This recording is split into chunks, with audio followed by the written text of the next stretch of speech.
ഇനി നമ്മൾ അടുത്ത ടോപ്പിക്കിലേക്ക് പോവുകയാണ്, which is nothing but loss of stock. അതിന് we have certain theory. I have written it here. You can take note of all. നമുക്ക് അതൊന്ന് discuss ചെയ്യാം. ആദ്യമേ ലോസ് ഓഫ് പ്രോഫിറ്റ് നമ്മൾ പറഞ്ഞു. നമ്മൾക്ക് ഫയർ വഴി ഒരു ബിസിനസ്സിന് നഷ്ടപ്പെടുന്ന സ്റ്റോക്ക്, ആ സ്റ്റോക്ക് നഷ്ടപ്പെടുന്നത് വഴി ഇൻഡയറക്ട്ലി അവർ പ്രോഫിറ്റ് നഷ്ടപ്പെടുന്നുണ്ട്. ബിക്കോസ് സെയിൽസ് കുറഞ്ഞു പോയി. ആ നഷ്ടപ്പെടുത്തിയ പ്രോഫിറ്റിനെയും കുറച്ച് ഫിക്സഡ് ചാർജസിനെയും അഡീഷണൽ കോസ്റ്റിനെയൊക്കെ കവർ ചെയ്യുന്ന റിസ്ക് കവറേജ് കിട്ടുന്ന ഒരു പോളിസിയാണ് ലോസ് ഓഫ് പ്രോഫിറ്റ്. പക്ഷേ loss of stock as the name suggest ഒരു ഫയർ ആക്സിഡന്റ് വഴി ഫിസിക്കലി നിങ്ങൾക്ക് നഷ്ടപ്പെടുന്ന സ്റ്റോക്കിന്മേലുള്ള ഡയറക്റ്റ് കവറേജ് ആണ്. അതായത് നിങ്ങളുടെ കയ്യിൽ ഗോഡൗണിൽ അല്ലെങ്കിൽ നിങ്ങളുടെ ബിസിനസ് ഷോപ്പിൽ 10 ലക്ഷത്തിൻ്റെ സ്റ്റോക്ക് ഉണ്ടായിരുന്നു. തീ പിടിച്ച് മുഴുവൻ 10 ലക്ഷത്തിൻ്റെ സ്റ്റോക്കും നശിച്ചു പോയി. ഒരു രൂപ പോലും നിങ്ങൾക്ക് ഇനി അതിൽ നിന്ന് ഫെച്ച് ചെയ്യാൻ പറ്റില്ല. അങ്ങനെയാണെങ്കിൽ ഈ loss of stock policy cover ചെയ്യുന്നത് ആ 10 ലക്ഷം വർത്തുള്ള ഫിസിക്കൽ സ്റ്റോക്കിന്. അപ്പം നിങ്ങൾക്ക് ഐഡിയലി കിട്ടേണ്ട ക്ലെയിം എത്ര തന്നെയാണ്? ആ 10 ലക്ഷം രൂപ value of that closing, that stock that you had at the time of fire accident. Yeah, very simple logic. Loss of stock policy എന്ന് വെച്ചാൽ സ്റ്റോക്ക് നഷ്ടപ്പെടുന്നത് എത്രയാണോ ബിക്കോസ് ഓഫ് ഫയർ അതിന്മേലുള്ള risk coverage. So we will also have to follow certain steps to find out claim under loss of stock policy. ഇനി നോക്കുക, നമ്മൾക്ക് ഒരു financial year generally വരുന്നത് ഏപ്രിൽ തൊട്ട് മാർച്ച് വരെയുള്ള ഒരു ദിവസമാണ് അല്ലേ. അപ്പോൾ മാർച്ച് 31 എന്ന് പറയുന്ന ഒരു ദിവസമാണ് ജനറലി കമ്പനീസ് ഒക്കെ ഇവരുടെ സ്റ്റോക്ക് എടുത്തു വെക്കുന്നത്. അതായത് ഇവരുടെ ഗോഡൗണിൽ ഇപ്പോൾ എത്ര സ്റ്റോക്ക് ഉണ്ട്. സി ഇൻ റിയൽ ലൈഫ് എല്ലാ ദിവസവും പർച്ചേസും സെയിലും ഒക്കെ റെക്കോർഡ് ചെയ്യുമ്പോൾ ഓട്ടോമാറ്റിക്കലി സ്റ്റോക്കിൻ്റെ ഒരു രജിസ്റ്ററും ഔട്ട്പുട്ടൊക്കെ കിട്ടും. അതിൽ നിന്ന് നമുക്ക് കിട്ടുന്ന ഇൻഫർമേഷനൊക്കെ തന്നെയാണ്. പക്ഷേ ഒരു ബ്രോഡർ ആസ്പെക്റ്റിൽ നമ്മൾ ഫൈനാൻഷ്യൽ സ്റ്റേറ്റ്മെന്റ്സ് ഒക്കെ സോൾ പ്രൊപ്പറേറ്റർ ഒക്കെ പ്രിപ്പയർ ചെയ്യുമ്പോൾ നമ്മൾ സാധാരണ പഠിക്കും. നമ്മളാണല്ലോ ഓഡിറ്റിന് പോകുന്നത് 31st മാർച്ചിലെ കറക്റ്റ് ആണെന്ന് നോക്കാൻ. Multinational companies and all you will have to go on monthly. That's a different story. Right now we want to understand it's on a very broader term. അപ്പോൾ എല്ലാ വർഷവും ബുക്ക് ക്ലോസ് ചെയ്യുന്ന ദിവസമായിരിക്കും closing stock generally value ചെയ്യുന്നത്. അപ്പോൾ ഈ ദിവസമാണ് എനിക്കറിയാവുന്നത് എൻ്റെ ഗോഡൗണിൽ എത്ര ലക്ഷത്തിൻ്റെ അല്ലെങ്കിൽ എത്ര രൂപയുടെ സ്റ്റോക്ക് ഉണ്ടെന്ന്. Assuming that to be 2,50,000. ഇത് അന്നാണുള്ളത്. 1-ാം തീയതി ഏപ്രിൽ ആയി കഴിഞ്ഞ് കച്ചവടം തുടങ്ങിയാൽ വീണ്ടും ഇത് മാറ്റം വരും അല്ലേ. പിറ്റേ ദിവസം രാവിലെ ഇല്ല ഇത് ഫൈനലൈസ് ചെയ്ത് നമ്മളുടെ ഓഡിറ്റർ ആരാണ് സർട്ടിഫൈ ചെയ്യുന്നത് വരുന്ന സ്റ്റോക്ക് മൂവ്മെന്റ് നടത്തില്ല നമുക്ക് പറയാൻ പറ്റുമോ? ഇല്ല. 31st മാർച്ചിന് ഇതായിരുന്നു എൻ്റെ സ്റ്റോക്ക്. അതിന് സ്റ്റേറ്റ്മെന്റ്സ് ഒക്കെ കാണിച്ചു തന്നിരിക്കാം. അന്ന് തന്നെ ഓഡിറ്റേഴ്സ് പോയി വെരിഫൈ ചെയ്യാനും ശ്രദ്ധിക്കും. പക്ഷെ പിറ്റേ ദിവസം ബിസിനസ് ചെയ്യാൻ പാടില്ല എന്ന് പറയാൻ പറ്റും? ഇല്ല. പിറ്റേ ദിവസം ബിസിനസ് ചെയ്യും, മുന്നോട്ട് പോയിക്കൊണ്ടിരിക്കും. ഇനി fire, can it happen only on 31st March night? ഒരു നിങ്ങളുടെ ഗോഡൗണിൽ തീപിടുത്തമുണ്ട് നിങ്ങളുടെ ബിസിനസ്.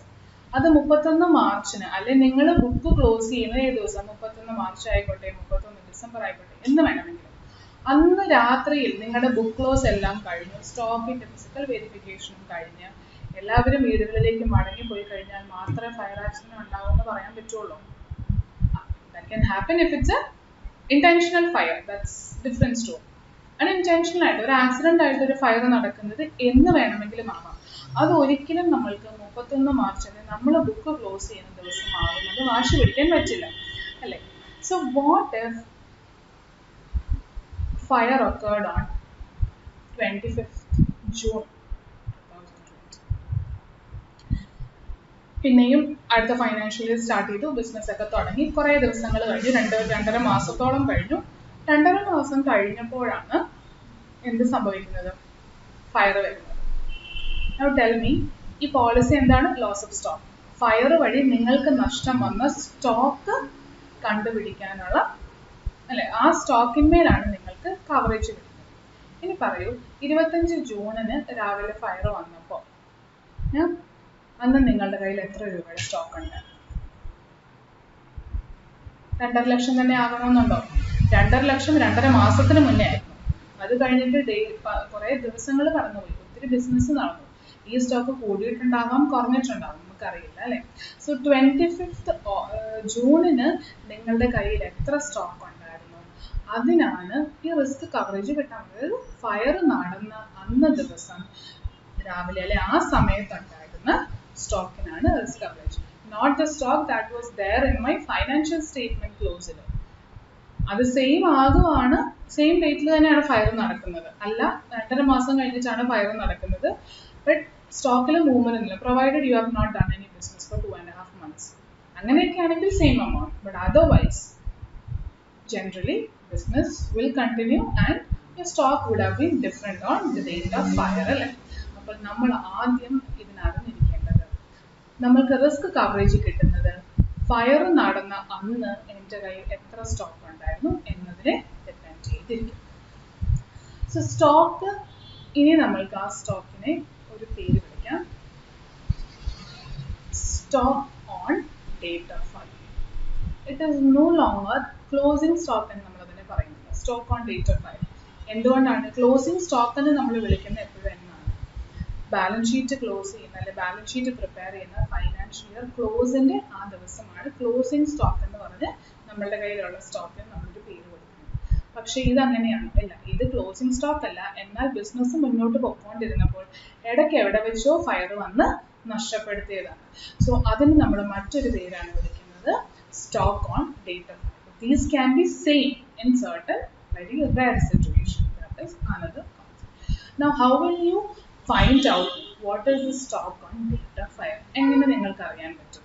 അപ്പം നിങ്ങൾ ഡെയിലി സ്റ്റോക്ക് സ്റ്റേറ്റ്മെന്റ് ഒക്കെ എടുക്കുന്ന ഒരു കമ്പനി ആണെങ്കിൽ നിങ്ങൾക്ക് അറിയാം തലേ ദിവസത്തെ ആ സ്റ്റോക്ക് എടുത്താൽ മതി. But otherwise from where do you generally find how much was in your hands as stock at the time of this file? നമുക്ക് ക്ലോസിംഗ് സ്റ്റോക്ക് കാണാൻ പറ്റുന്ന അല്ലെങ്കിൽ സ്റ്റോക്കിന്റെ ലെഡ്ജർ കാണാൻ പറ്റുന്ന സ്റ്റേറ്റ്മെന്റ്സ് ഏതൊക്കെയാണ്? ഫൈനാൻഷ്യൽ സ്റ്റേറ്റ്മെന്റ്സ് പ്രിപ്പയർ ചെയ്യുക. ഒന്ന് ട്രേഡിംഗ് അക്കൗണ്ടിൽ കാണാം അല്ലേ? ട്രേഡിംഗ് അക്കൗണ്ടിലല്ലേ opening stock, by sales, by closing stock. അവിടെ മാത്രമേ ഉള്ളൂ ക്ലോസിംഗ് സ്റ്റോക്ക് അല്ലെങ്കിൽ സ്റ്റോക്ക് എന്ന് പറയുന്നത്. ബാലൻസ് ഷീറ്റിലും കണ്ടുപിടിക്കാം അല്ലേ? സോ നൗ ടെൽ മീ, നിങ്ങൾ എല്ലാ ദിവസവും സ്റ്റോക്ക് സ്റ്റേറ്റ്മെന്റ് മെയിൻറ്റെയിൻ ചെയ്യുന്ന ഒരു കമ്പനി അല്ലെ, ഫേം അല്ല. എന്നാൽ ഒരു 2.5 മാസം കഴിഞ്ഞപ്പോൾ നിങ്ങൾക്കൊരു തീപിടുത്തത്തിൽ കുറേ സ്റ്റോക്ക് നഷ്ടപ്പെടും. അത് എത്ര രൂപയാണെന്ന് നിങ്ങൾക്ക് ഇൻഷുറൻസ് കമ്പനീനെ പറഞ്ഞ് മനസ്സിലാക്കണം അല്ലേ, എന്നാലേ ക്ലെയിം കിട്ടുള്ളൂ. എത്രയാണെന്നാണ് നിങ്ങൾ പറയാൻ പോകുന്നത്? ചുമ്മാ എന്ന് പറഞ്ഞാൽ മതിയോ 10 ലക്ഷത്തിന്റെ സ്റ്റോക്ക് ഉണ്ടായിരുന്നു? Wouldn't insurance company ask you any proof? Definitely they'll ask proof. ആ പ്രൂഫ് ഫുൾ അഡ്മിറ്റും ചെയ്യത്തില്ല അല്ലേ? അപ്പോൾ നമ്മൾക്കൊരു പ്രൂഫ് വേണം. എന്താണ് ആ പ്രൂഫ്? അല്ലെ എവിടെ നിന്നാണ് ആ പ്രൂഫ് നമ്മൾക്ക് ജനറേറ്റ് ചെയ്യാൻ പറ്റുന്നത്? For that, let us understand that stock വരുന്ന 2 statements in a financial statement for a company or firm is, for someone who does business, is generally trading account and balance sheet. Balance ഷീറ്റിൽ പല items ഉണ്ട്, capital, liability, asset സൈഡിൽ fixed asset, current asset. ഈ current അസറ്റിന്റെ ഉള്ളിലാണ് stock, debtors ഒക്കെ വരാൻ പോകുന്നത്. അപ്പോൾ ഫയർ നടന്ന അന്ന് ഒരു ബാലൻസ് ഷീറ്റ് ഉണ്ടാക്കിയാൽ പോരെ ഈ സ്റ്റോക്ക് കണ്ടുപിടിക്കാൻ? എത്ര ഉണ്ടായിരുന്ന സ്റ്റോക്ക് നമുക്ക് അറിയണം അല്ലെ, ഇൻഷുറൻസ് കമ്പനിയോട് പറയണം. അപ്പോൾ ആ ദിവസം ഒരു ബാലൻസ് ഷീറ്റ് ഉണ്ടാക്കിയാൽ സ്റ്റോക്ക് കണ്ടുപിടിക്കത്തില്ലേ? കണ്ടുപിടിക്കാം. But you were in such an unfortunate situation that നിങ്ങളുടെ ഓഫീസിലുള്ള എല്ലാ ഫയൽസും കത്തിപ്പോയി. Now tell me, ബാലൻസ് ഷീറ്റിൽ ഒരു 10-15 ഐറ്റമെങ്കിലും മിനിമം ഉണ്ടെന്ന് വെക്കുക. Capital, outside liabilities, provisions, asset സൈഡിൽ ഫിക്സഡ് അസറ്റ് തന്നെ 4-5 എണ്ണം, കറണ്ട് അസറ്റ് കുറേ, ക്യാഷ് ആൻഡ് ബാങ്ക് പാസ്ബുക്സ് തന്നെ 3-4 എണ്ണം. ഇത്ര ഐറ്റം ഉണ്ട്, എല്ലാം നശിച്ചു പോയി. അപ്പോൾ നിങ്ങൾക്ക് ഒരു ബാലൻസും നിങ്ങളുടെ കയ്യിൽ അവൈലബിൾ അല്ല ഫയർ നടന്ന അന്ന് ദിവസം. 25 ജൂണിന് നിങ്ങളുടെ കയ്യിലൊരു ബാലൻസ് ഉള്ളത്, നിങ്ങളുടെ കമ്പ്യൂട്ടേഴ്സും എല്ലാം നശിച്ചു. അപ്പോൾ ടാലിയിൽ നിന്ന് ഒരു ബാക്കപ്പ് എടുക്കാൻ പറ്റും എന്ന് വിചാരിക്കാം. Balance sheet is also an option, but when informations are limited, that becomes a very tedious work. കാരണം ഒത്തിരി ഐറ്റംസ് നിങ്ങൾ ഓൾറെഡി അറൈവ് ചെയ്ത് കഴിഞ്ഞാൽ മാത്രമായിരിക്കും മിച്ചമുള്ള സ്റ്റോക്ക് കണ്ടുപിടിക്കാൻ നിങ്ങൾക്കൊരു മാർഗം തെളിയിക്കുക. പക്ഷേ അതേപോലെ മറ്റൊരു സ്റ്റേറ്റ്മെന്റ് ആണ് ട്രേഡിംഗ്. അവിടെ ട്രാൻസാക്ഷൻസ് ലിമിറ്റഡ് ആണ്. If you have to just find out ഈ സ്റ്റോക്ക് വാല്യൂ അല്ലേ. ട്രേഡിംഗ് അക്കൗണ്ടിൽ സ്റ്റോക്ക് വരുന്നത് ട്രേഡിംഗ് ആൻഡ് P&L ട്രേഡിംഗ് അക്കൗണ്ടിനുള്ളിലാണ്. അവിടെ എത്ര ഐറ്റംസ് ഒക്കെ വരാൻ സാധ്യതയുണ്ട്? opening stock, purchases, direct expense, gross profit, by sales, by closing stock. അല്ലെങ്കിൽ ഫയർ നടന്ന അന്നത്തെ stock on date of fire എന്ത് വേണമെങ്കിലും നമുക്ക് വിളിക്കാം. അപ്പൊ നോക്കിയേ, ബാലൻസ് ഷീറ്റിൽ ഒരു 15 ഐറ്റം ഉള്ള സാഹചര്യത്തിലാണ് നമ്മൾക്ക് സ്റ്റോക്ക് ബാലൻസ് ഷീറ്റ് എന്ന് പറഞ്ഞ സ്റ്റേറ്റ്മെന്റിൽ നിന്ന് കണ്ടുപിടിക്കുന്നത്. അതേപോലെ തന്നെ അതേ ദിവസത്തെ ഒരു ട്രേഡിംഗ് പ്രിപ്പയർ ചെയ്താലും ഒരു 4-5 ഐറ്റത്തിൽ നിന്ന് തന്നെ നിങ്ങൾക്ക് എന്ത് കണ്ടുപിടിക്കാം? അതേ സ്റ്റോക്ക് ഇൻഫർമേഷൻ കണ്ടുപിടിക്കാം. ഏത് മെത്തേഡ് വേണമെങ്കിലും നമുക്ക് യൂസ് ചെയ്യാം. പക്ഷേ കുറച്ചുകൂടെ ടൈം സേവിങ് ആയിട്ടും ഈസി ആയിട്ടും ചെയ്യാൻ പറ്റുന്നത് എങ്ങനെ കണ്ടുപിടിക്കുന്നതായിരിക്കും? ട്രേഡിംഗ് വഴി കണ്ടുപിടിക്കുന്നതായിരിക്കും. സോ ഇത്രയും ക്ലിയർ ആയെന്ന് വിശ്വസിക്കുന്നു. ട്രേഡിംഗ് വഴി കണ്ടുപിടിക്കുന്നത് ആയിരിക്കും. ഇനി ട്രേഡിംഗിൽ നിന്ന് കണ്ടുപിടിക്കാൻ ഞാൻ പറഞ്ഞു, you was such an unfortunate situation you were in that you lost every document. അപ്പോൾ ഓപ്പണിംഗ് സ്റ്റോക്കിന്റെ ഡീറ്റെയിൽസ് അല്ല, പർച്ചേസ് അല്ല, ഡയറക്റ്റ് എക്സ്പെൻസ് അല്ല, സെയിൽസ് ഒന്നും തന്നെ ഇല്ല. എവിടെ നിന്നൊക്കെ നിങ്ങൾക്ക് കളക്ട് ചെയ്യാൻ പറ്റും? ഓപ്പണിംഗ് സ്റ്റോക്ക് കഴിഞ്ഞ വർഷത്തെ ഫൈനാൻഷ്യൽ സ്റ്റേറ്റ്മെന്റ് നമ്മൾ ഫയൽ ചെയ്തിട്ടുണ്ടായിരിക്കുമല്ലോ, ITR ആയിട്ടും, അല്ലെങ്കിൽ നിങ്ങളുടെ ഓഡിറ്ററിന്റെ അടുത്തും കാണും. അപ്പോൾ അവരുടെ അടുത്ത് പ്രീവിയസ് ഇയർ, അതായത് 31 മാർച്ചിലെ ബാലൻസ് ഷീറ്റ് ഒന്നും കൂടെ പ്രിന്റ് എടുത്ത് തരാൻ പറഞ്ഞാൽ അവർ തരും, അല്ലെങ്കിൽ ആ എമൗണ്ട് ഒന്ന് പറയാൻ പറഞ്ഞാൽ അവർ തരും. അപ്പൊ അവിടുന്ന് നിങ്ങൾക്ക് എന്ത് കിട്ടും? Opening stock next financial year കിട്ടും അല്ലെ? നെക്സ്റ്റ് ഫൈനാൻഷ്യൽ ഇയർ ആണ് ഞാൻ പറഞ്ഞത് ഓപ്പണിംഗ് സ്റ്റോക്ക് 114. ഇനി അടുത്തത് പർച്ചേസ്. പർച്ചേസിന്റെ ഡീറ്റെയിൽസും നിങ്ങൾക്കില്ല. ആരുടെ കയ്യിൽ നിന്ന് നിങ്ങൾക്ക് ചോദിക്കാം? നിങ്ങൾ സ്ഥിരം വാങ്ങിക്കുന്ന ഒരേ സപ്ലയറിന്റെ കയ്യിൽ നിന്ന്. അയാളോട് ചെന്ന് ചോദിച്ചാൽ ഏപ്രിൽ 1 തൊട്ട് ജൂൺ 25 വരെയുള്ള പർച്ചേസ് ഞാൻ നിങ്ങളുടെ എത്ര എണ്ണം നടത്തി ഒന്നൊന്ന് കൂട്ടി പറയാമോ, അല്ലെ എൻ്റെ ബാക്കപ്പ് ഒരു പ്രിന്റും കൂടെ എടുത്തു തരാമോ എന്ന് പറഞ്ഞാൽ അയാൾ തരില്ലേ? He can give. Direct expenses ചിലപ്പോൾ അത് നിങ്ങളുടെ ബാങ്ക് സ്റ്റേറ്റ്മെന്റിൽ കാണും. നിങ്ങളുടെ കയ്യിലുള്ള പാസ്ബുക്ക് എല്ലാം കത്തിപ്പോയി, പക്ഷെ ബാങ്കിൽ ചെന്ന് ചോദിച്ചാൽ നിങ്ങൾക്ക് സ്റ്റേറ്റ്മെന്റ് ഡൗൺലോഡ് ചെയ്ത് കിട്ടും അല്ലെ? അവിടുന്ന് വേണമെങ്കിൽ എക്സ്പെൻസുകളെല്ലാം നിങ്ങൾക്ക് ഏകദേശം എസ്റ്റിമേറ്റ് ചെയ്ത്, ആക്ച്വൽ ആണെന്ന് ഞാൻ പറയുന്നില്ല, എസ്റ്റിമേറ്റ് ചെയ്തത് പരിധി വരെ കിട്ടും. അല്ലെങ്കിലോ പർച്ചേസ് ചെയ്തതിന് പ്രൊഡക്ഷന് വേണ്ടിയാണ് നമ്മൾ ഡയറക്റ്റ് എക്സ്പെൻസ് എന്ന് പറയുന്നത്. അപ്പോൾ ഏകദേശം ഈ പർച്ചേസിനെ റിലേറ്റ് ചെയ്ത് അതിലൊരു പെർസെൻറ്റേജ് ആയിട്ട് വേണമെങ്കിൽ നിങ്ങൾക്കൊരു ഡയറക്റ്റ് എക്സ്പെൻസ് എസ്റ്റിമേറ്റ് ചെയ്യാം. ഇതൊന്നും ഫുള്ളി കറക്റ്റ് ആവണമെന്ന് നിർബന്ധമില്ല. എക്സെപ്റ്റ് ഓപ്പണിംഗ് സ്റ്റോക്ക് കറക്റ്റ് തന്നെയായിരിക്കും, കാരണം പ്രീവിയസ് ബാലൻസ് ഷീറ്റിൽ നിന്ന് എടുക്കുന്നതാണ്. ബാക്കിയൊന്നും വലിയ കറക്റ്റ് ആവണമെന്ന് നിർബന്ധമില്ല. അത് തെറ്റിയാലും സാരമില്ല എന്ന് നമ്മൾ പറയാൻ ഒരു കാരണമുണ്ട്. We will discuss that. So direct എക്സ്പെൻസും കിട്ടും. സെയിൽസിന്റെ ഇൻഫർമേഷൻ നിങ്ങളുടെ നഷ്ടപ്പെട്ടു. നിങ്ങൾ സ്ഥിരം ആർക്കാണോ വിൽക്കുന്നത് അവരോട് ചോദിച്ചാൽ അവർ സെയിൽസിന്റെ ഒരു ഇൻഫർമേഷൻ തരും അല്ലേ? അപ്പോൾ നമുക്ക് എന്തെല്ലാം കിട്ടി? ഓപ്പണിംഗ് സ്റ്റോക്ക് കിട്ടി, പർച്ചേസ് കിട്ടി, ഡയറക്റ്റ് എക്സ്പെൻസ് കിട്ടി, സെയിൽസ് കിട്ടി. ഇനി നമ്മൾക്ക് എന്തൊക്കെ അറിയണം? ഗ്രോസ് പ്രോഫിറ്റ് അറിയണം, stock on date of fire അറിയണം. Stock on date of fire, fire നടന്ന അന്ന് എത്ര സ്റ്റോക്ക് ഉണ്ടായിരുന്നു എന്നാണ് നമ്മൾക്ക് അറിയേണ്ടത് അൾട്ടിമേറ്റ്ലി. സോ എന്തായിരിക്കണം അടുത്തത് നമ്മൾ അറിഞ്ഞിരിക്കേണ്ടത്, അല്ലെങ്കിൽ കണ്ടുപിടിക്കേണ്ടത്? GP കണ്ടുപിടിക്കണം. Now tell me, how can you find out GP? GP എങ്ങനെ കണ്ടുപിടിക്കും? ഇനി GP കണ്ടുപിടിക്കുന്നത് എത്ര നാളത്തേക്കായിരിക്കണം ഈ പർച്ചേസും ഡയറക്റ്റ് എക്സ്പെൻസും സെയിൽസും നമ്മൾ റെക്കോർഡ് ചെയ്യണം? ലോജിക്കലി എന്ന് ആലോചിക്കാം. ഫയർ നടക്കുന്നത് 25 ജൂണിനാണ്. അങ്ങനെയാണെങ്കിൽ 25 ജൂണിന്റെ സ്റ്റോക്ക് ഇവിടെ എനിക്ക് ബാലൻസിങ് ഫിഗർ ആയിട്ട് കിട്ടണമെങ്കിൽ നിങ്ങൾ പ്രിപ്പയർ ചെയ്യുന്ന ട്രേഡിംഗ് എന്ന് വരെ ഉള്ളതായിരിക്കണം? 24 രാത്രിയോ അല്ലെങ്കിൽ 25 രാവിലെ വരെ ഉള്ളതോ ആയിരിക്കണം അല്ലേ? എന്നാൽ മാത്രമേ 25-ാം തീയതി കയ്യിലുണ്ടായിരുന്ന സ്റ്റോക്ക് എനിക്ക് ബാലൻസിങ് ഫിഗർ ആയിട്ട് കിട്ടുള്ളൂ. അപ്പോൾ നമ്മൾ അടുത്ത ഇമ്പോർട്ടൻറ്റ് പോയിന്റ് പഠിച്ചു. ട്രേഡിംഗ് അക്കൗണ്ട് വഴി ആയിരിക്കും സമയം ലാഭിക്കാനും പെട്ടെന്ന് ഇൻഫർമേഷൻസ് കമ്പൈൽ ചെയ്യാനും നമ്മൾ സ്റ്റോക്ക് കണ്ടുപിടിക്കാൻ ഉപയോഗിക്കുന്ന സ്റ്റേറ്റ്മെന്റ്. ഇനി അത് എത്ര നാളത്തേക്ക് പ്രിപ്പയർ ചെയ്യണം? ഫയർ നടക്കുന്നത് എന്നാണോ ആ വർഷത്തിന്റെ സ്റ്റാർട്ടിംഗ് ഡേറ്റ് തൊട്ട് ഫയർ നടക്കുന്ന ആ ദിവസം വരെ എന്നാണ് നമ്മൾ ട്രേഡിംഗ് പ്രിപ്പയർ ചെയ്യേണ്ടത്. ഇനി ഓരോ എക്സ്പെൻസും എവിടെ നിന്നൊക്കെ നമ്മൾക്ക് പിക്ക് ചെയ്യാമെന്നുള്ള കാര്യവും പറഞ്ഞു അല്ലെ? ഇനി 2 മിസ്സിംഗ് ഫിഗർ ഉണ്ട്. അതിലൊന്നാണ് gross profit. How will you find out gross profit? Gross profit കിട്ടിയാൽ മാത്രമേ ഫൈനലി സ്റ്റോക്ക് കണ്ടുപിടിക്കാൻ പറ്റൂ. സോ ഗ്രോസ് പ്രോഫിറ്റ് എങ്ങനെയായാലും നിങ്ങൾ കണ്ടുപിടിക്കും. അതിന് 2 മാർഗങ്ങളുണ്ട് അല്ലേ? നമ്മൾ ലോസ് ഓഫ് പ്രോഫിറ്റിനാണെങ്കിലും ഒക്കെ ചെയ്തത് എന്തായിരുന്നു? ഈ വർഷമാണ് ഫയർ നടന്നതെങ്കിലും പ്രീവിയസ് ഇയറിൽ ഫയർ ഒന്നും ഇല്ലാതിരുന്ന സമയത്ത് എനിക്ക് എത്ര ഗ്രോസ് പ്രോഫിറ്റ് പെർസെൻറ്റേജ് ഉണ്ടായിരുന്നു എന്ന് ഞാൻ മനസ്സിലാക്കുന്നു അല്ലെ കണ്ടുപിടിക്കുന്നു. അത് തന്നെ ആയിരിക്കും ഈ വർഷവും ഞാൻ ജനറേറ്റ് ചെയ്യുന്നതെന്നാണ് കൂടുതലും കണ്ടിരിക്കുന്നത്.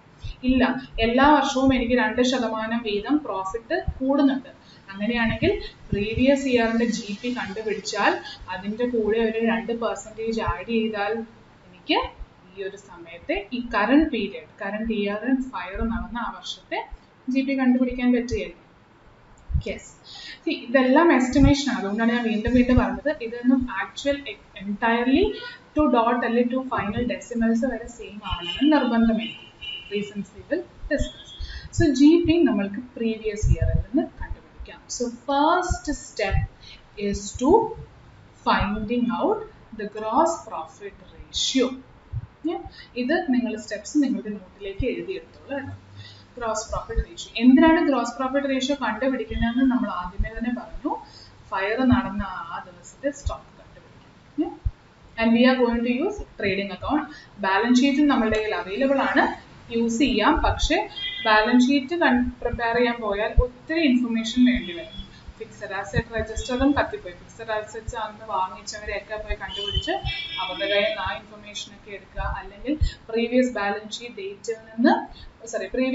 ഷീറ്റ് ഓഡിറ്ററിൽ നിന്ന് വാങ്ങിക്കുക. എന്നിട്ട് അന്ന് തൊട്ട് ഇന്ന് വരെയുള്ള എല്ലാ പർച്ചേസും ഡെലീഷൻസും ഒക്കെ കണ്ടുപിടിച്ച് ഓർത്ത് വെച്ച് അഡ്ജസ്റ്റ് ചെയ്യേണ്ടത്. അപ്പോൾ കുറച്ച് ടൈം കൺസ്യൂമിങ് ആയിരിക്കും. അതുകൊണ്ടാണ് ലിമിറ്റഡ് നമ്പേഴ്സ് ഉള്ള ട്രേഡിങ്ങിലേക്ക് നമ്മൾ പോയത്. സോ സ്റ്റോക്ക് കണ്ടുപിടിക്കാനുള്ള ഫസ്റ്റ് സ്റ്റെപ്പ് ആണ് GP റേഷ്യോ കണ്ടുപിടിക്കാൻ. അതിൽ 3-4 പോയിന്റ്സ് ഉണ്ട്. ചില ക്വസ്റ്റ്യൻസിലൊക്കെ പ്രീവിയസ് ഇയറിന്റെ GPR നമുക്ക് ഡയറക്റ്റ്ലി തരികയാണെങ്കിൽ അങ്ങനെ തന്നെ കൺസിഡർ ചെയ്യാം. ഒരൊറ്റ GPR തരികയാണ്. ഇനി രണ്ടാമത്തെ സിനാരിയോ, നിങ്ങൾക്ക് ഒന്നിൽ കൂടുതൽ, അതായത് കഴിഞ്ഞ 3-4 വർഷത്തെ GPR തരുന്നു. അങ്ങനെയാണെങ്കിലും എന്ത് ചെയ്യണം? ആവറേജ് GPR വേണം എടുക്കാൻ ടു ഫൈൻഡ് ഔട്ട് ഫയർ നടന്ന അന്നത്തെ സ്റ്റോക്ക്. ഇനി ഏത് ആവറേജ് എടുക്കും? സിമ്പിൾ ആവറേജ് എടുക്കും, വെയ്റ്റഡ് ആവറേജ് എടുക്കും. കഴിഞ്ഞ 2-3 വർഷങ്ങളിലെ GPR തരുമ്പോൾ ആ GPR തമ്മിൽ ഒരു കോറിലേഷനും ഇല്ല. ഒരു വർഷം 10%, അടുത്ത വർഷം 8%, മൂന്നാമത്തെ വർഷം 12%. അതായത് കൂടുതൽ കുറയൊക്കെ ചെയ്യാം. ഒരു കോറിലേഷനും ഇല്ലാത്ത 2-3 GPR ആണ് നിങ്ങൾക്ക് തരുന്നതെങ്കിൽ സിമ്പിൾ ആവറേജ് ഫോളോ ചെയ്യുക. അതായത് ആ തന്നിരിക്കുന്ന GPRന്റെ ഒക്കെ ടോട്ടൽ എടുക്കുക, divided by number of GPRs given. അങ്ങനെയാകുമ്പോൾ സിമ്പിൾ ആവറേജ്. പക്ഷെ നിങ്ങൾക്ക് തന്നിരിക്കുന്ന പ്രീവിയസ് ഇയർ GPRന് എന്തെങ്കിലും ഒരു ട്രെൻഡ് ഉണ്ട്, ഒരു കോറിലേഷൻ ഉണ്ട്. അത് കൂടുന്നതിലായിക്കോട്ടെ കുറയുന്നതിലായിക്കോട്ടെ, അപ്വേർഡ് ട്രെൻഡും ആവാം ഡൗൺവേർഡ് ട്രെൻഡും ആവാം. പക്ഷെ ഒരു കോറിലേഷനോ പാറ്റേണോ നിങ്ങൾക്ക് അസൈൻ ചെയ്യാൻ പറ്റുകയാണെങ്കിൽ then find out weighted average GPR. Yeah? And if GPR തന്നിട്ടില്ലെങ്കിൽ, ഇത് രണ്ടും തന്നിട്ടില്ല, പകരം നിങ്ങൾക്ക് പ്രീവിയസ് ഇയറിന്റെ actual sale, purchases, opening stock, closing stock, previous ഇയറിന്റെ ക്ലോസിംഗ് സ്റ്റോക്ക് എല്ലാം തരികയാണെങ്കിലോ നിങ്ങൾക്ക് പ്രീവിയസ് ഇയറിന്റെ ട്രേഡിംഗ് പ്രിപ്പയർ ചെയ്തുകൊണ്ട് GP കണ്ടുപിടിക്കാം. GP കണ്ടുപിടിച്ചാൽ GP by sales into 100 formula വെച്ച് GPR അറിയുക ചെയ്യും. ഇങ്ങനെയാണ് GPR നമ്മൾ പ്രീവിയസ് ഇയറിന്റെ കണ്ടുപിടിക്കുന്നത്. പ്രീവിയസ് ഇയറിന്റെ കണ്ടുപിടിക്കുന്നതിന്റെ കാര്യം എന്താണ്? അതായിരിക്കും അടുത്ത വർഷം നമ്മൾ ഈ ഫയർ നടന്ന വർഷവും ഏൺ ചെയ്യാൻ പോകുന്നു എന്നാണ് നമ്മളുടെ അസംഷൻ. ഇനി ആ അസംഷനിലേക്ക് 2 ചേഞ്ചസ് അല്ലെങ്കിൽ 2 അഡ്ജസ്റ്റ്മെന്റ്സ് നമ്മൾ വരുത്താറുണ്ട്. അതിലൊന്ന്, in computation of such GPR abnormal ഐറ്റത്തിന്റെ എഫക്റ്റുകൾ എന്തെങ്കിലും ഉണ്ടെങ്കിൽ എലിമിനേറ്റ് ചെയ്യുക. അബ്നോർമാലിറ്റി, കഴിഞ്ഞ വർഷം ഏൺ ചെയ്ത അതേ GPR ഈ വർഷം ഏൺ ചെയ്യുന്നു എന്ന് നമ്മൾ അസ്യൂം ചെയ്യുന്നതിന്റെ ബേസിസ് എന്താണ്? കഴിഞ്ഞ വർഷത്തെ അതേ ബിസിനസ് കണ്ടീഷൻസ് ആണ് എനിക്ക് ഇപ്പോഴും ഉള്ളത് അല്ലേ? പക്ഷെ കഴിഞ്ഞ വർഷം ഒരു അബ്നോർമൽ ലോസ് ഉണ്ട്, അതുകൊണ്ടാണ് എൻ്റെ GPR കുറഞ്ഞു പോയിന്ന് വെക്കുക. ആ അബ്നോർമാലിറ്റി എല്ലാ വർഷവും വരണമെന്നുണ്ടോ? ഇല്ല.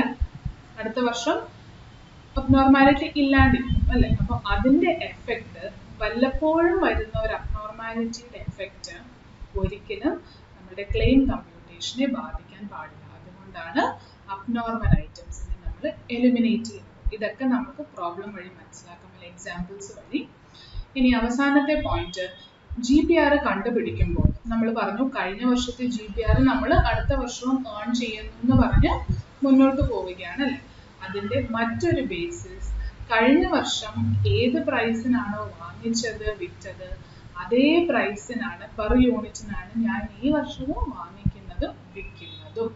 അതായത് പ്രൈസ് ചേഞ്ചസ് ഒന്നും തന്നെ നടക്കുന്നില്ല എന്നുള്ളതാണ് നമ്മുടെ ബേസിക് അസംപ്ഷൻ. പക്ഷെ അപ്പോൾ ഏതെങ്കിലും ഒരു സിനാരിയോയിൽ പ്രൈസ് ചേഞ്ച് നടന്നാലോ അതിന്റെ എഫക്റ്റ് നമ്മൾ ബുക്സിലേക്ക് GPRലേക്ക് കൊണ്ടുവരണം. ഈ രണ്ട് പോയിന്റ്സും നിങ്ങൾ തിയറി ഇപ്പൊ എഴുതിയെടുക്കുന്ന കൂട്ടത്തിൽ എഴുതിയെടുത്തോളൂ. Through examples and problems we will discuss these. Yeah. So in first step you have computed the GPR that you have to apply in trading account. Yeah. ഇനി രണ്ടാമത്തെ സ്റ്റെപ്പ് എന്തായി, ട്രേഡിംഗ് അക്കൗണ്ടിലുള്ള ഈ GP നമ്മൾ കണ്ടുപിടിച്ചു. GPR കിട്ടിക്കഴിഞ്ഞാൽ സെയിൽസിലേക്ക് multiply ചെയ്ത് GPയും കിട്ടി അല്ലേ. അപ്പോൾ ഇനി അടുത്ത് എന്ത് കണ്ടുപിടിച്ചാൽ മതി, stock on date of file. പക്ഷേ ഇവിടെ നോക്കുക, ട്രേഡിംഗ് എത്ര മാസത്തെ ട്രേഡിംഗ് ആണ് നമ്മൾ ഇവിടെ എഴുതിയിരിക്കുന്നത്, ഏപ്രിൽ 1 തൊട്ട് ജൂൺ 25, അതായത് 12 മാസം എന്ന് പറയുന്ന ഒരു ഫൈനാൻഷ്യൽ ഇയറിന് വേണ്ടിയല്ല നമ്മൾ ഈ ട്രേഡിംഗ് പ്രിപ്പയർ ചെയ്യുന്നത്. പിന്നെ ഈ ട്രേഡിംഗ് കംപ്ലീറ്റ് ആക്ച്വൽസോ അല്ല ഡയറക്റ്റ് എക്സ്പെൻസ് ഒക്കെ വേണമെങ്കിൽ എസ്റ്റിമേറ്റ് ചെയ്യാമെന്ന് നമ്മൾ പറയുന്നുണ്ട്.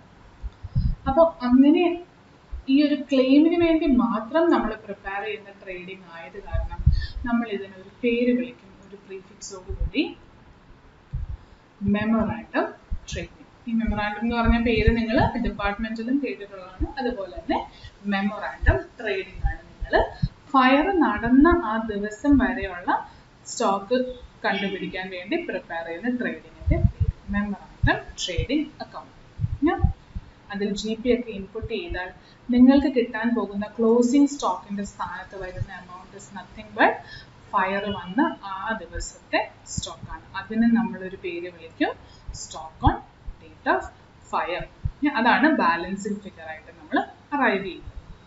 പറഞ്ഞ പോയിന്റ്സ് ഒക്കെ തന്നെയാണ് ഞാൻ ഇവിടെ എഴുതിയിരിക്കുന്നത് screen. And after you are found out stock on date of fire, the next step എന്തായിരിക്കും, ഇത് തന്നെയാണോ ആക്ച്വലി എൻ്റെ ലോസ് എന്നും നമ്മൾക്ക്, ഇതാണ് നമ്മുടെ ഫയർ നടന്ന ആ ദിവസം എൻ്റെ കയ്യിലുള്ള സ്റ്റോക്ക്. അപ്പം നഷ്ടപ്പെടാൻ സാധ്യതയുള്ളത് ഈ സ്റ്റോക്ക് തന്നെയാണ് അല്ലേ. പക്ഷെ ഇത് മുഴുവനും നഷ്ടപ്പെടണമെന്ന് നിർബന്ധമൊന്നുമില്ല. So next step is to find out actually എത്ര ലോസ് ഓഫ് സ്റ്റോക്ക് നടന്നിട്ടുണ്ട്. സോ അതിൻ്റെ starting point stock on date of fire, അതായത് ഈ മെമ്മോറാണ്ടം ട്രേഡിംഗ് അക്കൗണ്ട് വഴി നിങ്ങൾ കണ്ടുപിടിച്ച് സ്റ്റോക്ക് ഓൺ ഡേറ്റ് ഓഫ്, അതാണ് സ്റ്റാർട്ടിംഗ് പോയിന്റ്. ഇനി അതിൽ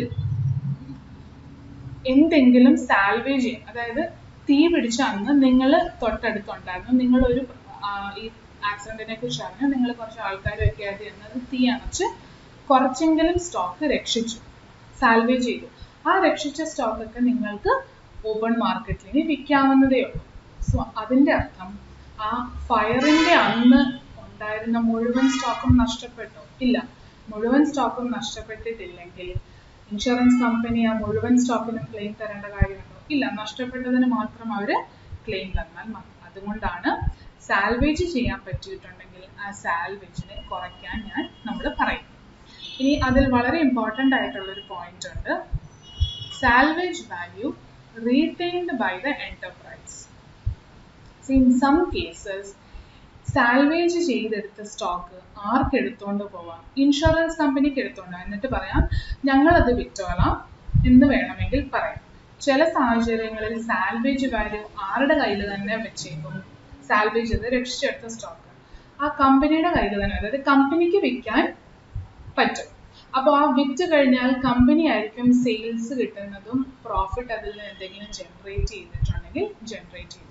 ഇൻഷുറൻസ് കമ്പനി എടുത്തുകൊണ്ട് പോയാലോ എനിക്കിത് നഷ്ടം തന്നെയാണ്. കാരണം എൻ്റെ കയ്യിൽ 1,00,000 സ്റ്റോക്ക് ഉണ്ടായിരുന്നു, അതിൽ 20,000 ഞാൻ സേവ് ചെയ്തു, പക്ഷെ എനിക്ക് ഉപകാരപ്പെട്ടോ? ഇല്ല. ഇൻഷുറൻസ് കമ്പനി എടുത്തുകൊണ്ട് പോയി. So then should I say that salvage, insurance company എടുത്തുകൊണ്ട് പോയ സ്റ്റോക്കും എൻ്റെ നഷ്ടമല്ല, എനിക്ക് ക്ലെയിം തരണ്ട? അല്ല, അതെൻ്റെ നഷ്ടമാണ്. കാരണം എനിക്ക് അതിൽ നിന്ന് ഞാൻ എക്സ്പെക്ട് ചെയ്ത പ്രോഫിറ്റ് ഒന്നും റീപ്പ് ചെയ്യാൻ പറ്റിയിട്ടില്ല. സോ ദെയർഫോർ സാൽവേജ് വാല്യൂ ആയിട്ട് നമ്മൾ കുറയ്ക്കേണ്ടത് രക്ഷിച്ചെടുത്ത സ്റ്റോക്കിൽ ഏതെങ്കിലും പോർഷൻ അല്ലെങ്കിൽ മുഴുവൻ പോർഷൻ കമ്പനി തന്നെ റീറ്റെയിൻ ചെയ്യുന്നുണ്ടെങ്കിൽ അത് മാത്രം കുറച്ചാൽ മതി. ഇൻഷുറൻസ് കമ്പനി എടുത്തുകൊണ്ട് പോകുന്ന സാൽവേജ് എനിക്ക് നഷ്ടം തന്നെയാണ്. സോ ആ സാൽവേജ് വാല്യൂ ഇവിടെ കുറയ്ക്കേണ്ട കാര്യമില്ല. അതുകൊണ്ടാണ് സ്പെസിഫിക്കലി പോയിന്റ് എഴുതിയിരിക്കുന്നത്. So salvage value retained by enterprise കുറയ്ക്കുക, എന്നിട്ട് ബാക്കിയുള്ളതായിരിക്കണം എൻ്റെ ലോസ് ഓഫ് സ്റ്റോക്ക്. ക്ലിയർ ആയല്ലോ? ഇനി ഇവിടെയും നമ്മൾ ലോസ് ഓഫ് പ്രോഫിറ്റിൽ പഠിച്ചതുപോലെ അണ്ടർ ഇൻഷുറൻസ് നടന്നിട്ടുണ്ടോ എന്ന് ചെക്ക് ചെയ്യണം. അണ്ടർ ഇൻഷുറൻസ് നടന്നിട്ടുണ്ടോ എന്ന് എങ്ങനെയാണ് ചെക്ക് ചെയ്തത്? പോളിസി എമൗണ്ടിനേക്കാളും കുറവാണോ insurable value? Policy amount 1,00,000 policy amount. Insurable value എന്ന് പറയുന്നത് ലോസ് ഓഫ് സ്റ്റോക്കിന്റെ കേസിൽ ഡിഫൈൻ ചെയ്തിരിക്കുന്ന എന്താണെന്നാണ് stock on date of fire. അതായത് നിങ്ങൾ ഇൻഷുർ ചെയ്യേണ്ടിയിരുന്നത് ഫയർ വന്ന് നഷ്ടപ്പെടാൻ സാധ്യതയുള്ള സ്റ്റോക്കാണ്. അതായത് ഫയറിന്റെ അന്ന് രാവിലെ എൻ്റെ കയ്യിലുണ്ടായിരുന്ന സ്റ്റോക്ക്. ഈ ഒരു ബൈഫിക്കേഷനാണ് ഞാൻ ലോസ് ഓഫ് പ്രോഫിറ്റ് പഠിപ്പിച്ചപ്പോൾ പറഞ്ഞത്. ഇൻഷുറബിൾ വാല്യൂ ആണ് ഇവിടെയും പറയുന്നത്, പക്ഷേ ലോസ് ഓഫ് പ്രോഫിറ്റിൽ ഇൻഷുറബിൾ വാല്യൂ എന്നുള്ളത് GP ഓൺ AATയും ലോസ് ഓഫ് സ്റ്റോക്കിന്റെ ക്ലെയിം കാൽക്കുലേഷനിൽ ഇൻഷുറബിൾ വാല്യൂ എന്ന് പറയുന്നത് നമ്മൾ ഇൻഷുർ ചെയ്യേണ്ടിയിരുന്നത് stock on date of fire. So if policy amount is less than stock on date of fire, it means policy is or your stock is under insured. Hence, average clause will apply. Average clause apply ചെയ്താൽ loss of profit പഠിച്ചതുപോലെ തന്നെ claim is equal to loss of stock. തൊട്ട് മേലത്തെ step കണ്ടുപിടിച്ച loss of profit ആണ് gross claim എന്ന് നമ്മൾ വിളിക്കും, ഇവിടെ ലോസ് ഓഫ് സ്റ്റോക്ക് എന്ന് വിളിക്കും. അത് into policy amount by insurable value. ഇനി ആവറേജ് ക്ലോസ് അപ്ലൈ ചെയ്യുന്നില്ലെങ്കിലോ policy amount is equal to or greater than stock on date of fire, അങ്ങനെയാണെങ്കിൽ ആക്ച്വൽ ലോസ് ഓഫ് സ്റ്റോക്ക് നിങ്ങൾ സ്റ്റെപ്പ് 3 കണ്ടുപിടിച്ചത് തന്നെയായിരിക്കും ആക്ച്വൽ ക്ലെയിം അല്ലെങ്കിൽ final claim amount. So it's very simple compared to loss of profit. ഇനി ഒരു important പോയിന്റും കൂടെ പഠിക്കാനുണ്ട്. നമ്മളിപ്പോൾ പറഞ്ഞു അല്ലേ, തീപിടുത്തം ഉണ്ടായ സമയത്ത് ഞാൻ തൊട്ടടുത്തുണ്ടായിരുന്നു. സോ ഞാൻ കുറച്ച് ആൾക്കാരെയും കൊണ്ട് പെട്ടെന്ന് എന്ന് തീ അണയ്ക്കാൻ ശ്രമിച്ചു. സോ which means അല്ലെങ്കിൽ in practical scenario you might be incurring certain firefighting expenses. ആ firefighting expenses ഒരു പരിധി വരെ ഇൻഷുറൻസ് കമ്പനി കോമ്പൻസേഷൻ തരും. ഇനി ഫയർ ഫൈറ്റിംഗ് എക്സ്പെൻസ് മുഴുവനും കോമ്പൻസേഷൻ തരുമോ? ഇല്ല, അത് ക്വസ്റ്റ്യൻ അനുസരിച്ച്. ഇപ്പോൾ നിങ്ങളൊന്ന് ഇമാജിൻ ചെയ്യുക, ഫയർ ഫൈറ്റിംഗ് എക്സ്പെൻസ് എന്തിനായിരിക്കും നിങ്ങൾ ഇൻകർ ചെയ്യുന്നത്? കുറച്ചെങ്കിലും എൻ്റെ സ്ഥാപനത്തെയും എൻ്റെ സ്റ്റോക്കിനെയും ഡോക്യുമെന്റ്സിനെയൊക്കെ സേവ് ചെയ്യാൻ അല്ലേ? അപ്പോൾ എൻ്റെ ഉദ്ദേശം കുറച്ചെങ്കിലും സാൽവേജ് വാല്യൂ ഉണ്ടാക്കണം, കുറച്ചെങ്കിലും സേവിങ്സ് ഉണ്ടാക്കണം. അപ്പോൾ ഞാൻ സേവ് ചെയ്യുന്നത് ഇമാജിൻ 10,000 രൂപയുടെ സ്റ്റോക്കാണ്. അതായത് ഇൻഷുറൻസ് കമ്പനി എൻ്റെ കയ്യിൽ തന്നെ റീറ്റെയിൻ ചെയ്യാനുണ്ട്. 10,000 രൂപയുടെ സ്റ്റോക്ക് മാക്സിമം ഒരു 10,000 ഞാൻ വിൽക്കാൻ നോക്കാം. 10,000 രൂപയുടെ സ്റ്റോക്കാണ് എനിക്ക് രക്ഷപ്പെടുത്താൻ പറ്റിയത്. അതിന് ഇൻഷുറൻസ് കമ്പനിയോട് ഞാൻ പറയുകയാണ്, ഞാൻ 2,00,000 എക്സ്പെൻസ് ഇൻകർ ചെയ്തു, fire fighting expense. Insurance company സമ്മതിക്കുമോ? 2,00,000 ചെലവാക്കി നിങ്ങൾ ആകെപ്പാട് സേവ് ചെയ്ത് എത്രയാണ്? 10,000 അല്ലെ 20,000 എന്ന് നമ്മൾ പറഞ്ഞ സാൽവേജ് വാല്യൂ മാത്രം. Is it reasonable? 10,000 സേവ് ചെയ്യാൻ വേണ്ടിയാണ് 2,00,000 മുടക്കിയത്. റീസണബിൾ ആണോ? അല്ല. അപ്പോൾ റീസണബിൾ അല്ലാത്തതിന് എന്തിന് ഇൻഷുറൻസ് കമ്പനി നമ്മൾക്ക് ക്ലെയിം തരണം? സോ therefore firefighting expenses ക്വസ്റ്റ്യനിൽ സ്പെസിഫിക്കലി എന്തെങ്കിലും ട്രീറ്റ്മെന്റ് പറയുന്നുണ്ടെങ്കിൽ അല്ലെ എമൗണ്ട് ഇത്ര എടുത്താൽ മതി എന്ന് പറയുന്നുണ്ടെങ്കിൽ അത് തന്നെ ഫോളോ ചെയ്യുക. പക്ഷെ ക്വസ്റ്റ്യൻ സൈലന്റ് ആണെങ്കിൽ മാക്സിമം ഫയർ ഫൈറ്റിംഗ് എക്സ്പെൻസ് എത്ര വരെ കിട്ടുള്ളൂ? സാൽവേജ് വാല്യൂ വരെ കിട്ടുള്ളൂ. ഇപ്പം ഞാൻ പറഞ്ഞു salvage value 10,000, fire fighting expense ശരിക്കും സത്യസന്ധമായിട്ട് നിങ്ങൾ പറഞ്ഞാൽ 2,00,000. അങ്ങനെയാണെങ്കിൽ കൂടി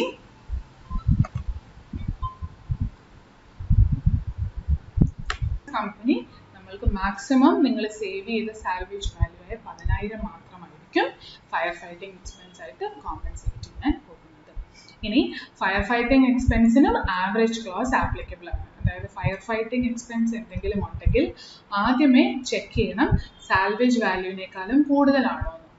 ആണെങ്കിൽ സാൽവേജ് വാല്യൂ വരെ മാക്സിമം കിട്ടുകയുള്ളൂ. അത് ആദ്യത്തെ പോയിന്റ്. ഇനി രണ്ടാമത് ആ മാക്സിമം കിട്ടുന്ന സാൽവേജ് വാല്യൂ വരെയുള്ള ഫയർ ഫൈറ്റിംഗ് എക്സ്പെൻസിലും കൂടെ ചേർത്ത് വേണം ആവറേജ് ക്ലോസ് അപ്ലൈ ചെയ്യാൻ. So claim will be loss of stock plus fire fighting expenses. ഇവിടെ എഴുതുന്ന ഈ ഫയർ ഫൈറ്റിംഗ് എക്സ്പെൻസ് ആണ് ഞാൻ പറഞ്ഞത് നിങ്ങൾ നോക്കണം സാൽവേജ് വാല്യൂ വരെ ഉള്ളതാണ്. സാൽവേജ് വാല്യൂ വരെ മാക്സിമം കിട്ടുള്ളൂ. അതിന്മേലും അണ്ടർ ഇൻഷുറൻസ് ആണെങ്കിൽ വീണ്ടും നിങ്ങളുടെ ഫയർ ഫൈറ്റിംഗ് എക്സ്പെൻസിന്മേലുള്ള ക്ലെയിമും കുറയും. Okay, so this is how we are going to find the loss of stock. Pretty simple compared to loss of profit. പക്ഷെ കുറച്ച് ഒന്ന് രണ്ട് പോയിന്റ്സ് ഇമ്പോർട്ടൻ്റ് ആയിട്ടുള്ള പോയിന്റിൻ്റെ ഒക്കെ കോംപ്ലിക്കേഷൻ ആണ് ഈ ഒരു ഏരിയയിൽ വരാൻ പോകുന്നത്. ബട്ട് തിയററ്റിക്കലി നോക്കുകയാണെങ്കിൽ സ്റ്റെപ്സ് ഒക്കെ വളരെ മിനിമലാണ്. Okay, so I will just hold this steps for some time. നിങ്ങളിതൊന്ന് എഴുതിയെടുക്കാൻ നിങ്ങളുടെ നോട്ടിൽ, എന്നിട്ട് നമുക്കൊരു example discuss ചെയ്യും. So step 1,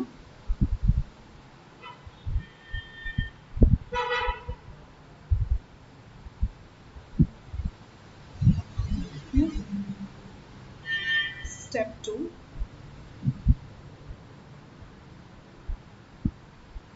this is step 2. ഇത് പ്രാക്ടിക്കലിന് വേണ്ടി എവിടെ നിന്നൊക്കെ നമ്മൾക്ക് ഈ ഇൻഫർമേഷൻ പിക്ക് ചെയ്യാമെന്ന് നമ്മൾ ഡിസ്കസ് ചെയ്തത് ഞാൻ തന്നേ ഉള്ളൂ.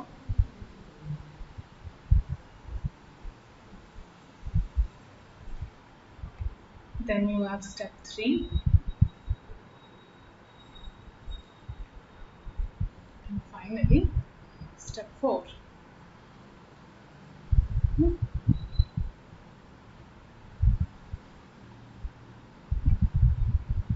ഫയർ ഫൈറ്റിംഗ് എക്സ്പെൻസ് അതിനകത്ത് സ്റ്റെപ്പ് 4 കഴിയുമ്പോൾ ഒരു നോട്ട് പോലെ എഴുതും. So these are the steps.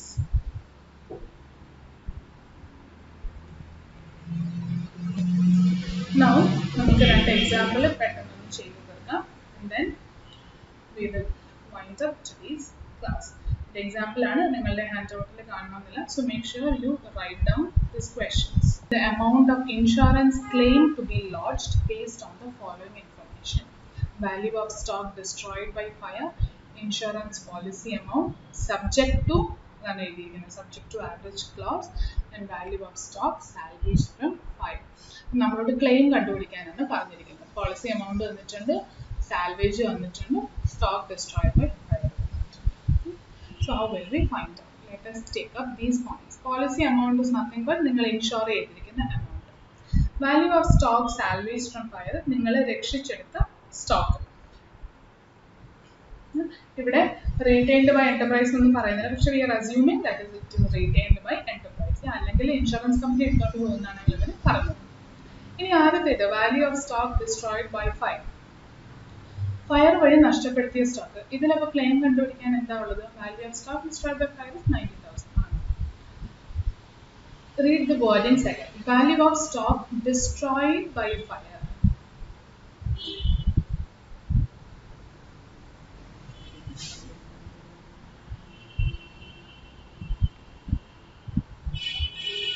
Value of stock destroyed. അപ്പോൾ ക്ലെയിം കണ്ടുപിടിക്കാൻ എളുപ്പമല്ലേ? Claim is equal to claim is equal to loss of stock into policy amount divided by insurable value. ഞാൻ അതിനെ stock on date of fire എന്ന് കാണിക്കാം. So നമ്മൾ പറയൂ, എല്ലാ ഇൻഫർമേഷനും നിങ്ങളുടെ കയ്യിലുണ്ട്. ക്ലെയിം ആണ് കണ്ടുപിടിക്കേണ്ടത്, ഐ അഗ്രി. പോളിസി എമൗണ്ട് ഉണ്ട് 65,000. ലോസ് ഓഫ് സ്റ്റോക്ക് ഉണ്ടോ? ഇല്ല. Stock on date of fire ഉണ്ടോ? ഉണ്ട്. Whatever it is. Value of stock destroyed by fire. ഇവിടെ തന്നിരിക്കുന്ന ഈ 90,000 ലോസ് ഓഫ് സ്റ്റോക്ക് ആണോ, stock on date of fire ആണോ? ഫയർ വഴി നഷ്ടം വന്ന സ്റ്റോക്കിന്റെ വാല്യൂ എന്നാണ്. അതായത് നമ്മൾക്ക് തന്നിരിക്കുന്നത് 90,000 എന്ന് പറയുന്ന ഈ ലോസ് ഓഫ് സ്റ്റോക്ക് അല്ലേ? അപ്പോൾ ലോസ് ഓഫ് സ്റ്റോക്കും ഉണ്ട്, പോളിസി എമൗണ്ട് ഉണ്ട്. സ്റ്റോക്ക് ഓൺ ഡേറ്റ് ഓഫ് ഫയറും ലോസ് ഓഫ് സ്റ്റോക്കും ഒന്നാണ്. അതിന് സ്റ്റെപ്പ് നമ്പർ 3 നോക്കുക. സ്റ്റോക്ക് ഓൺ ഡേറ്റ് ഓഫ് ഫയറും ലോസ് ഓഫ് സ്റ്റോക്കും ഒന്നാകും if salvage value is not there. ഞാൻ പറഞ്ഞു റീറ്റെയിൻഡ് ബൈ എന്റർപ്രൈസ് നമ്മൾ അസ്യൂം ചെയ്തിരിക്കുകയാണ്. ക്വസ്റ്റ്യൻ ഇൻഷുറൻസ് കമ്പനി എടുത്തുകൊണ്ട് പോകുന്നതാണെങ്കിൽ പറയും. സോ ഇവിടെ സാൽവേജ് വാല്യൂ ഒന്നുമില്ലെങ്കിൽ സ്റ്റോക്ക് ഓൺ ഡേറ്റ് ഓഫ് ഫയറും ലോസും ഒന്നാണ്. ഈ ക്വസ്റ്റ്യനിൽ അല്ലെ ഈ എക്സാമ്പിളിൽ അതൊന്നാണോ? ഇതിന് തന്നെ സാൽവേജ് ഇല്ലായിരുന്നെങ്കിൽ അല്ലേ? അപ്പോൾ സാൽവേജ് ഉള്ളത് കാരണം ഇത് രണ്ടും രണ്ടാണ്. So you will have to out stock on date of fire. How will you find out stock on date of fire? Stock on date of fire in salvage value കുറയ്ക്കുന്നതാണ് loss of stock. അപ്പോൾ loss of stockലേക്ക് salvage value add ചെയ്താൽ എന്ത് കിട്ടും? Stock on date of fire. So my claim is equal to 90,000. Actually fire വഴി എനിക്ക് നഷ്ടം വന്നത് value of stock destroyed by fire into policy amount 65,000 divided by stock on date of fire which is the sum of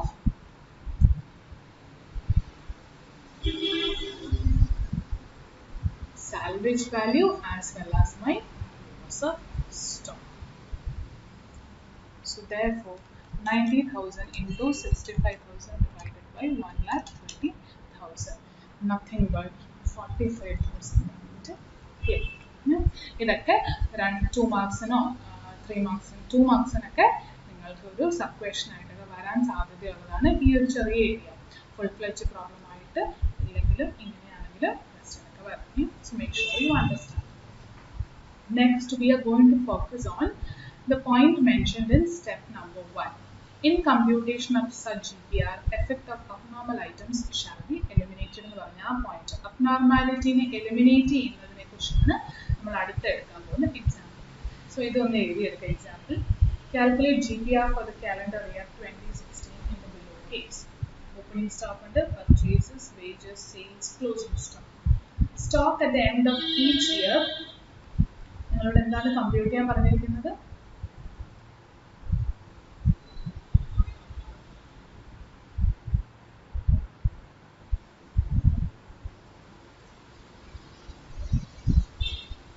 നമ്മളോട് compute ചെയ്യാൻ പറഞ്ഞിരിക്കുന്നത് GPR കണ്ടുപിടിക്കാനാണ്. So നമുക്ക് തന്നിരിക്കുന്ന ഇൻഫർമേഷൻ്റെ കൂടെ അവർ പറയുന്നു stock at the end of each year and till the end of calendar year 2015. 2016 GPR ആണ് കണ്ടുപിടിക്കേണ്ടത്. അപ്പോൾ കഴിഞ്ഞ വർഷം വരെ സ്റ്റോക്ക് വാല്യൂ ചെയ്തത് എങ്ങനെയാണ്? Cost less 10%. അതാണ് വാല്യുവേഷൻ. ഒരു വാല്യുവേഷൻ പറഞ്ഞിരിക്കുന്നത്.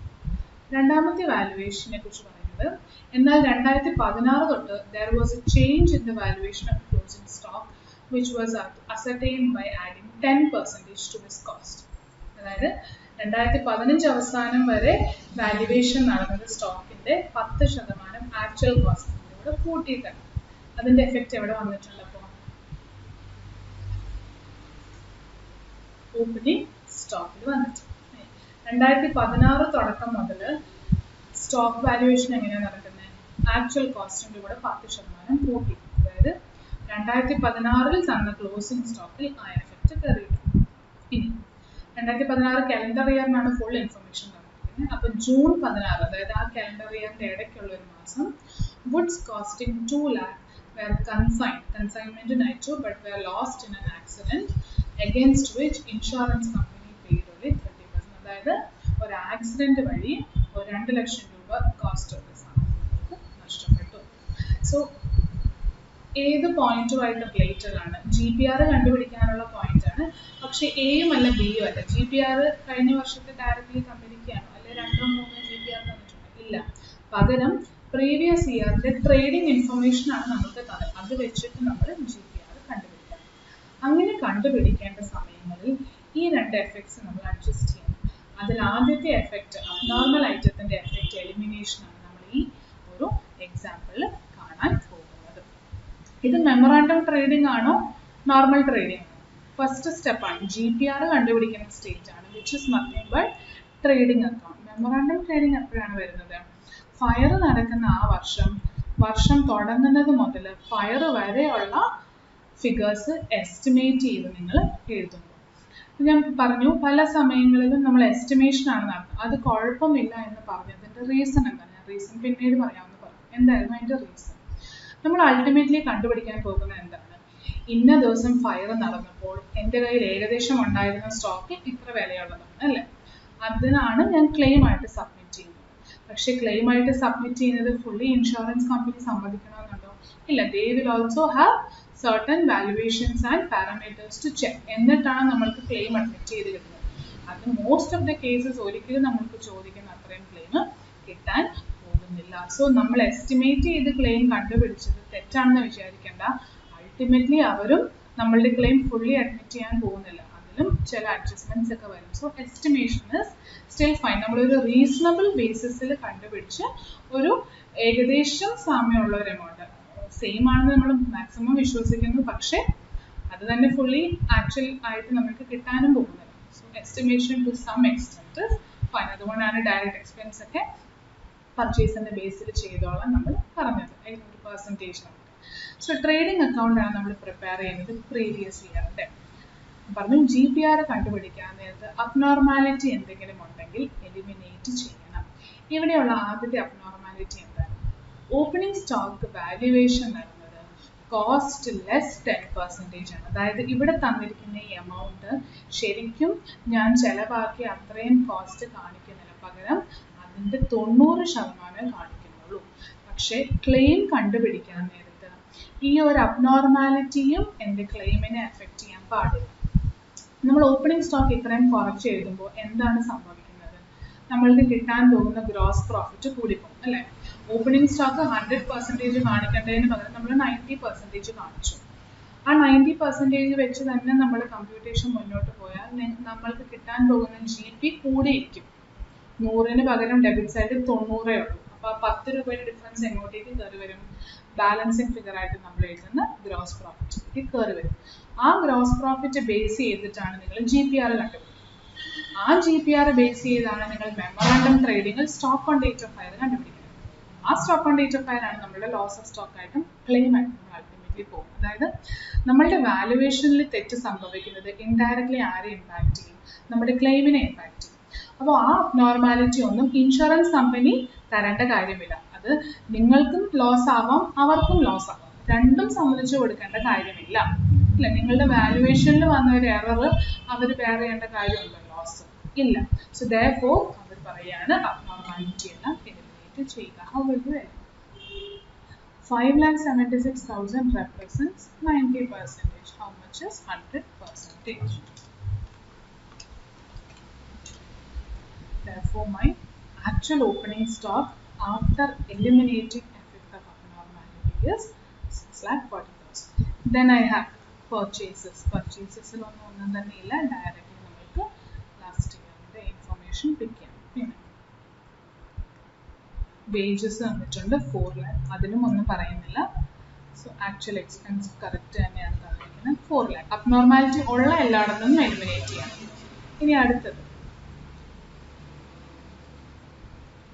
Sales 46 lakh. അവിടെയും അബ്നോർമാലിറ്റി ഒന്നും പറയുന്നില്ല. So sales 46,40,000. ക്ലോസിംഗ് സ്റ്റോക്ക് എഴുതുന്നതിന് മുൻപ് ക്ലോസിംഗ് സ്റ്റോക്കിലും ഒരു വാല്യുവേഷൻ ഡിഫറൻസ് അബ്നോർമാലിറ്റി ഉണ്ട്, അത് മാറ്റണം. പക്ഷേ ഇൻ ബിറ്റ്വീൻ ഒരു ആക്സിഡന്റ് വഴി ഒരു ലോസ് നടക്കുന്നു. That is nothing but an abnormal loss. That is also not something that happens on a regular basis. Normally എല്ലാ ബിസിനസ്സിനും വരുന്ന ഒരു ലോസ് അല്ല, അബ്നോർമൽ ലോസ് ആണ്. സോ അതിന്റെ എഫക്റ്റും മൈനസ് ചെയ്യുക. എങ്ങനെയാണ് അബ്നോർമൽ ലോസ് മൈനസ് ചെയ്യുന്നത്? ഡെബിറ്റ് സൈഡിൽ അതിൻ്റെയൊക്കെ എഫക്റ്റ് പർച്ചേസിൽ ഓപ്പണിംഗ് സ്റ്റോക്കിലൊക്കെ ഉണ്ട്. സോ ക്രെഡിറ്റ് ചെയ്ത് അബ്നോർമാലിറ്റിനെ എലിമിനേറ്റ് ചെയ്യുക. By abnormal loss 2 lakh. This is elimination. ഇനി അതിന് അഗൻസ്റ്റ് 30% ഇൻഷുറൻസ് കമ്പനി തന്നു എന്നാണ് പറയുന്നത്. പക്ഷെ എത്ര കിട്ടി?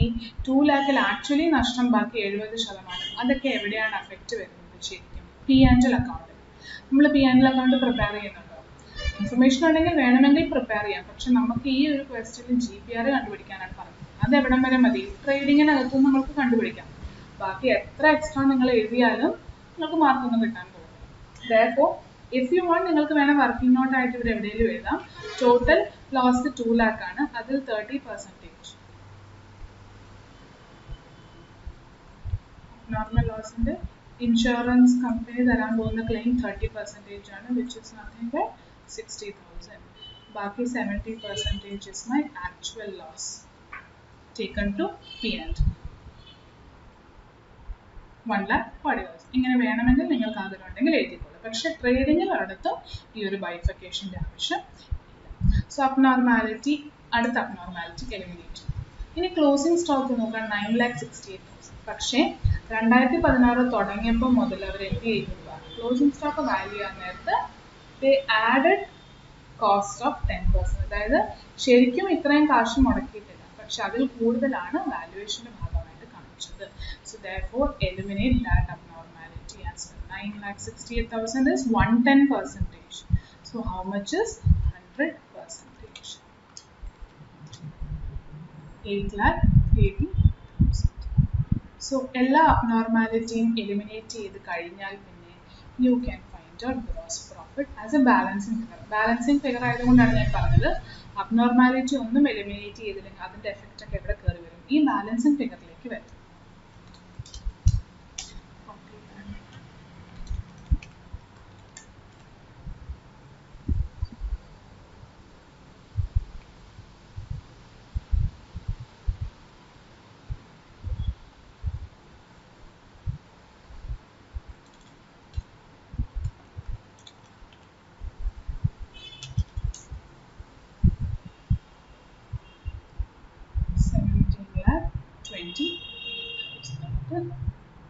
GP കിട്ടും.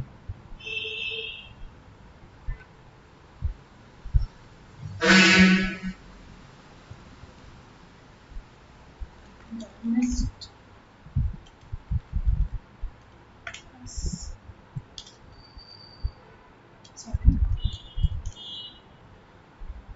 9,28,000. 9,28,000. So now you have found out GP. Now find out GPR is equal to GP by sales into 100.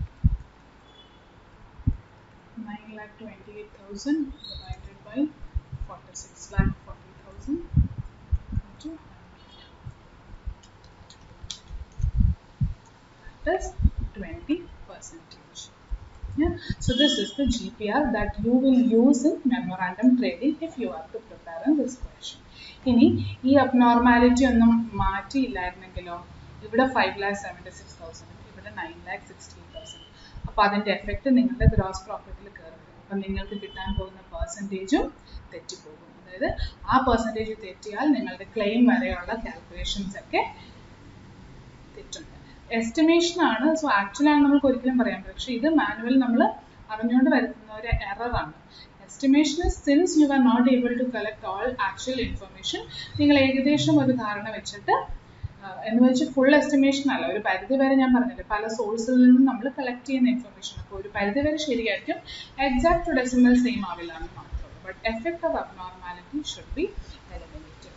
So we have covered gross profit കമ്പ്യൂട്ടേഷനിലെ ഇമ്പോർട്ടൻറ്റ് പോയിന്റ് ആയ effect of abnormal items should be eliminated cover ചെയ്തു. ഇനി price level changes ഒക്കെ നമ്മൾ അടുത്ത് പഠിക്കുന്നതായിരിക്കും. So I hope till now it is clear. Next ക്ലാസ്സിന് വരുമ്പോൾ ലോസ് ഓഫ് സ്റ്റോക്ക് നല്ലപോലെ മനസ്സിലാക്കിയിട്ട് വരിക. ബിക്കോസ് ഇനി ലോസ് ഓഫ് സ്റ്റോക്കിൻ്റെ പ്രോബ്ലംസും കുറച്ച് ഇനി concept related to loss of stock പഠിക്കാൻ പോവുകയാണ്, പ്രൈസ് ലെവൽ ചേഞ്ചസ് ഉൾപ്പെടെ. So we will take all those theory and problems in next class. So till we meet again, stay safe and happy.